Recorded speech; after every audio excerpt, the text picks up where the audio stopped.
Писна ми от коледни истерии.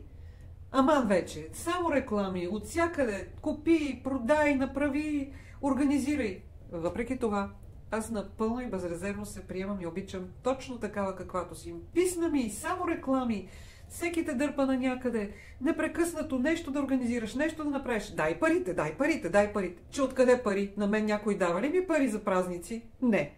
Въпреки това, аз напълно и безрезервно се приемам и обичам такава каквато съм. Писна ми с тази олелия, писна ми с тия реклами, писна ми с тия деца, купи ми, дай ми, направи ми, ама аз нали слушах. Че мен джоба ми да не е бездънен. Въпреки това, аз напълно и безрезервно се приемам и обичам такава каквато съм.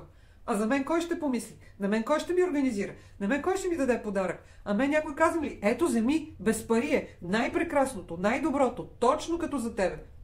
Някой мисли ли го така? Само купи, само направи.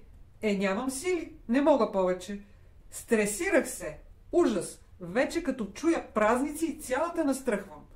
Въпреки това, аз напълно и безрезервно се приемам и обичам такава каквато съм и си давам възможност наистина някой да направи нещо добро за мен. Празници идват. И аз го заслужавам. За още кликни върху линка в био.